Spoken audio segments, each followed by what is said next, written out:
정재훈 가천의대 예방의학교실 교수 모셨습니다. 어서 오세요. 네, 안녕하세요. 자, 방금 리포트 잠깐 들으셨는데 얀센하고 화이자 계약했는데 이 정도 양이면 충분한 건가요? 어떻습니까? 양적으로 봤을 때는요. 지금 현재 정부가 확보한 물량 중에서 예. 총 4개 회사에서 나누어서 물량을 확보하려는 그런 계획을 가지고 있습니다. 예. 그래서 물량 같은 경우에는 그래도 예상보다는 조금 더 많은 물량을 도입하면서 물량적으로는 만족스러운데요. 근데 예. 문제는 물량보다는 언제 그 물량이 순차적으로 도착할 수 있냐가 더 중요한 문제가 되겠습니다. 예. 자, 그렇다면 물량 면에서는 저번보다 한 200만 도수 많아진 것 같고요. 지금 얀센 같은 경우에 보면. 근데 방금 말씀하셨지만 아스트라제네카가 2월, 3월에 들어온다 그래. 최초 접종이 있는다 그랬는데 그게 한꺼번에 들어오는 게 아니죠. 네, 당연히 한꺼번에 들어오는 예. 것은 아니고요. 예. 생산되는 대로 순차적으로 들어오는데 예. 초기 도입 물량이 얼마만큼인지에 따라서 접종 전략이 결정될 수 있습니다. 아, 예. 예를 들어서 충분한 물량이 들어온다면 고위험 집단을 대상으로 충분하게 먼저 접종을 하고 보호 전략을 하면서 사회적 거리두기를 완화하는 그런 전략 추진이 가능할 텐데요. 예. 하지만 초기 물량이 충분하지 않다면 의료진 위주로 접근하는 것도 생각해 볼 만합니다. 아, 그러니까 초기에 어느 정도 들어오느냐에 따라서 누구부터 맞춰야 되는지가 완전히 달라진다 이 네, 그런 말씀이시죠? 것도 결정될 수 있습니다. 예. 그럼 초기 물량이 얼마인지는 전혀 지금 알려지지 않은 거죠? 네, 아직까지? 현재까지는 알려진 바가 없습니다. 예. 그럼 아스트라제네카 2월에 3월에 들어오는 것도 중요하겠지만 언제가 시점이냐도 중요하겠지만 그때 얼마만큼이 들어오느냐도 중요한 거 아니겠습니까? 네, 예를 들면 그렇습니다. 최악의 경우에 2월에 뭐 한 10개 들어오고 뭐 이렇게 될 경우도 최악의 경우에는 뭐 그런 상황도 배제할 수는 없는 건가요? 그렇지만 어떻습니까? 그렇게까지 극단적인 예. 상황이 있을 거라고는 생각이 들진 않고요. 예. 하지만 초기 도입 물량이 굉장히 중요한 이유가 있습니다. 중요하겠네요. 예. 왜냐하면 우리가 지금 사회적 거리두기가 굉장히 강화된 상태로 12월이 거의 다 지나가고 있는데요. 초기 도입 물량이 이제 충분히 도입이 되어서 만약에 가장 위험한 집단, 요즘에 연령이 많으신 분들의 치명률이 높기 때문에 가장 위험한 집단들이 고연령층이시거든요. 그런데 고연령층에 대해서 어느 정도의 접종을 통해서 중증화가 방지가 된다면 의료 체계를 유지하는 데도 도움이 되고 그다음에 그 의료 체계 유지를 바탕으로 사회적 거리두기를 같은 1000명이 계속 발생자가 유지가 되더라도 어느 정도 단계를 낮춰볼 수 있는 그런 여지가 생기는 것이죠. 그러면 그 접종 전략이 달라지는 부분이라면요. 정부가 지금 초기 도입 물량이 어느 정도인지를 전문가들하고 상의해서 전략을 좀 논의해야 될 상황 아닌가요? 어떻습니까? 하지만 그런 것이 좀 굉장히 어려운 것이요. 전 세계적으로 백신 확보를 위한 경쟁이 굉장히 치열하기 때문에 정부의 입장에서도 당연히 도입 물량을 조기에 가지고 오는 게 좋겠지만 예. 그게 현실적으로 가능한지는 다시 한번 살펴볼 필요가 있습니다. 계약 내용에 그게 구체적으로 포함돼 아직까지는 모르는 상황이라 이거죠, 보시기에. 네, 현재까지 공개된 바로는 예. 그런 것은 명시되어 있지 않은 것으로 보입니다. 예. 자, 얀센 우리 추가로 계약했는데요. 교수님 보시기엔 어떻습니까? 얀센의 장단점은 뭐가 있을까요? 얀센 백신 같은 경우에는 아스트라제네카와 비슷한 바이러스 벡터 기반 백신이고요. 예. 일단 그 얀센 같은 경우에는 이제 먼저 만들 때부터 1회 접종을 고려해서 만들었습니다. 그래서 모데나나 파이자나 아스트라제네카 백신 같은 경우에는 2번 맞으셔야 되는데 얀센 백신 같은 경우에는 아직까지는 자세한 결과가 안 나왔습니다만 1회 접종도 가능한 연구 설계를 가지고 있기 때문에 도입이 된다면 1회 접종만으로도 가능하게 되는 것이죠. 그런데 1회 접종이라는 건 결국은 도입 분량이 절반이어도 같은 효과를 낼 수 있다는 의미를 가지고 있고요. 그다음에 아스트라제네카 백신과 같이 바이러스 벡터 기반 백신이기 때문에 냉장 유통이 가능하다. 그러니까 결국은 기존에 우리가 유지하고 있는 독감 백신 접종 체계를 그대로 가져다 쓸 수 있는 그런 장점이 있습니다. 예. 그렇다면 효과 면에서 임상적으로 알려진 건 어느 정도인가요, 지금은? 아직까지는 완전하게 결과가 나오지 않아서 딱 어느 정도라고 장담하기는 어렵지만 그래도 아스트라제네카 백신과 거의 같은 기술을 쓰고 있기 때문에 최소한 그 정도의 효과와 안전성은 확보가 될 것으로 예상이 됩니다.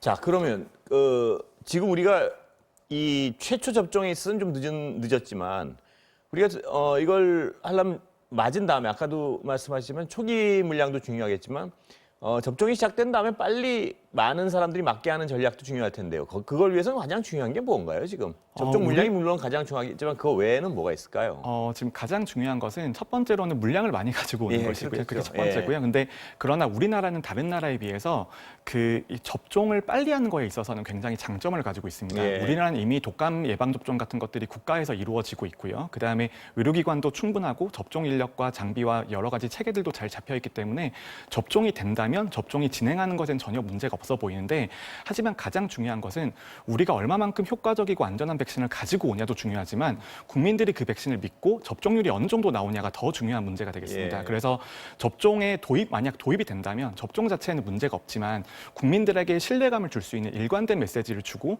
그다음에 여러 가지 이번에 독감 백신만 해도 독감 백신 접종 후에 사망자에 대한 논란이 퍼지면서 접종률이 떨어지는 그런 현상들이 예. 나타났는데 그런 현상들에 대한 어느 정도 대비와 준비가 필요한 거죠. 예.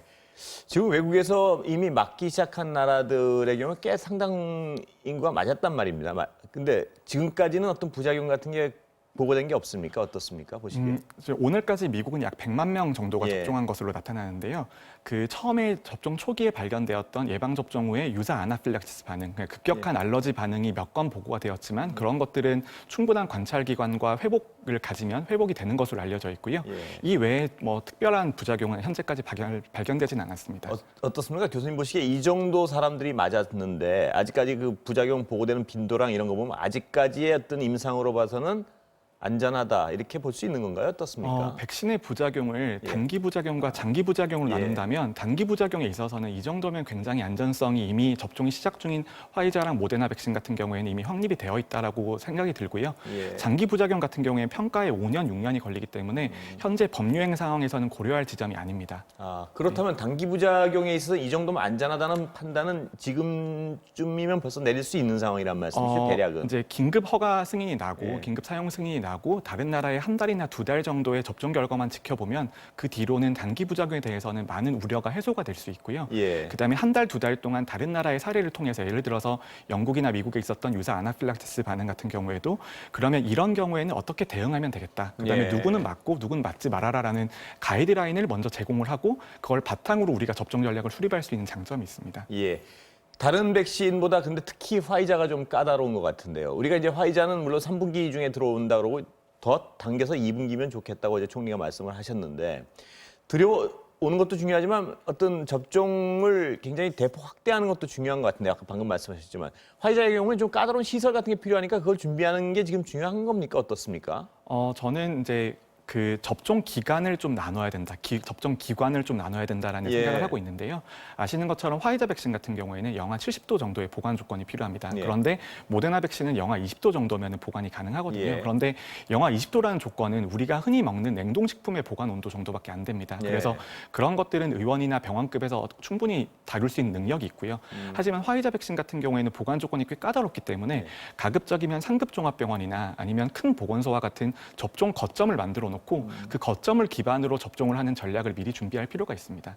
그럼 추가로 예를 들어서 화이자를 위한 어떤 접종 시설을 지금 준비할 필요는 없다고 보시는 건가요? 어떻습니까? 미리 준비를 해야 됩니다. 반드시 준비를 해야 예, 되고 지금. 특히 냉동 보관과 그다음에 접종 인력들에 대한 교육이 필요하죠. 네. 그 규모에 대해서 지금 논의해 봐야겠군요. 그러니까 대규모로 빨리 많이 맞추려면 그 시설을 어느 정도 증설해야 되는지 같은 것도. 네, 하지만 이제 접종까지는 아직까지는 예. 3달에서 4달 정도, 그다음에 길게는 6달 정도의 시간이 남아 있기 때문에 그 정도 시간이면 충분히 준비할 역량이 된다고 생각합니다. 교수님 보시기엔 어떻습니까? 이 여러 가지 논란이 있지만 우리가 어떤 정상적인 생활로 돌아가는 데는 지금 나온 스케줄로 보면 어느 몇 월이나 가능하다고 보시는 건가요? 참 예상이 예, 어려운 그러시겠죠. 질문인데요. 내년 이맘때쯤이 되면 그래도 과거의 생활로 돌아갈 수 있지 않을까, 그 정도의 예상은 할 수 있을 것 같습니다. 보수적인 전망으로 믿겠습니다. 네, 굉장히 보수적인 전망입니다. 예, 좀 네. 빨라질 수도 있겠죠. 네. 예, 오늘 현황 좀 여쭤보겠습니다. 조금은 줄었는데 절대 안심할 상황은 아니죠? 네, 지금 사회적 거리두기 단계가 2.5단계에서 이제 예. 5인 이상 집합 금지가 추가가 되면서 어떻게 보면 3단계에 굉장히 근접한 상태의 방역을 하고 있는데요. 그럼에도 불구하고 1000명대의 확진자가 유지가 되고 있습니다. 근데 좋은 점도 있고 나쁜 점도 예. 있는데요. 나쁜 점은 사회적 거리두기 수준이 강화됐음에도 불구하고 1000명이 유지가 된다는 것이고 좋은 점은 그래도 1000명 선에서 막고 있다는 것입니다. 그런데 이제 앞으로 더 중요한 것은 지금 1000명대에서 지금 정말 고생을 해서 5인 이상 집합 금지라는 강력한 대책까지 나온 상태에서 예. 우리가 이 대책까지 추진이 되었는데도 확진자 숫자가 줄어들지 않으면 그때는 더 어려운 것이 되는 거거든요. 예. 그래서 지금이라도 연말 연시에 이제 사회적 거리두기를 조금 더 철저히 해서 지금 1000명 정도 수준인데 과거처럼 100명대까지 내려가긴 굉장히 어려울 겁니다. 100명대까지 내려가기 어렵더라도 최소한 300명에서 500명 정도 수준까지만 내려놓더라도 그 사이에 저희가 확보한 역량과 진단검사 능력, 병상들이 있기 때문에 다음 4차 유행을 대비하기는 조금 도움이 될 것 같습니다. 그래서 예. 국민들의 참여가 굉장히 중요한 시점입니다. 예. 그 그 참여 문제 조금 이따 다시 여쭤보고 병상 문제는 좀 나아졌다는 얘기가 있던데 맞습니까 지금? 네, 병상 같은 경우에는 이제 국가나 이제 민간 상급 종합병원들 그다음에 의료기관들이 참여를 하면서 병상 정도는 어느 정도 확보가 된 것으로 보이는데요. 그런데 병상 확보의 가장 중요한 요소는 누가 뭐래도 확진자의 숫자입니다. 그러니까 우리가 병상을 10% 20% 늘린다고 해도 확진자가 2배, 3배 늘어나게 되면 결국은 중환자는 확진자의 숫자를 그냥 확률적으로 따라가기 예. 때문에 우리가 확진자의 숫자를 줄이지 못하면 결국은 의료 체계에 가해지는 부담은 동일할 거라는 이야기죠. 예. 그럼 우리는 어떤 최악의 상황 같은 것도 좀 대비해야 되는데 병상도 병상이지만 의료진의 어떤 그 숫자나 의료진의 어떤 그 상태나 이게 굉장히 심각한 건데 여기는 어떻게 해야 되나요 지금? 지금 이제 저희 친구들도 굉장히 많이 근무를 하고 그럴 수도 있습니다만 있죠. 예. 의료진이 일단 숫자도 중요하지만 현재 근무하고 있는 인력들이 너무나 필요한 상태입니다. 예, 예. 그래서 의료 인력이 많이 확보되어야지 그 사람들을 교체해주고 쉴 수 있는 시간을 줄 수 있거든요. 예.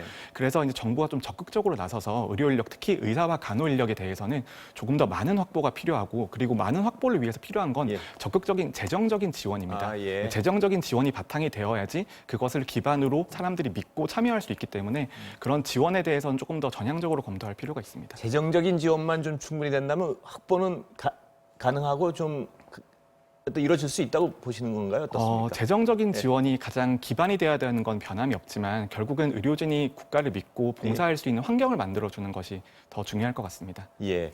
자, 그러면 지금 뭐 여러 가지 말씀해 주셨지만 아까 그 거리두기 부분을 다시 한번 좀 강조하지 않았었는데요.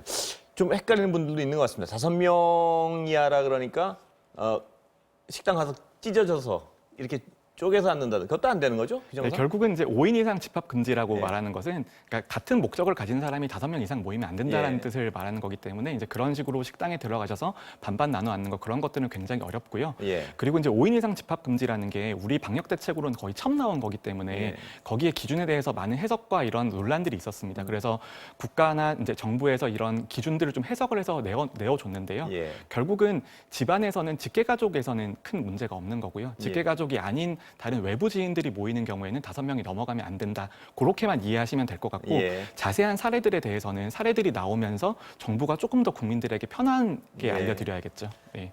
어차피 좀 위중한 상황이니까 국민들 입장에서는 좀 심플하게 직계가족 외에는 안 되는구나 하고 생각하는 게 제일 편할 것 네, 같습니다. 너무 예. 사례별로 고민하시기보다는 5명 이상 모이면 안 되는데 안 되는데, 5명 이상 중에서도 그래도 직계가족은 가능하다. 그렇게 예. 이해하시면 그렇게 쉬울 아주 것 같습니다. 단순하게 이해하는 게 제일 좋을 것 네. 같습니다. 4명까지만 된다 이렇게 딱 이해하시는 게 네, 가장 그렇습니다. 편할 것 같습니다. 오늘 말씀 여기까지 듣겠습니다. 감사합니다. 네, 감사합니다.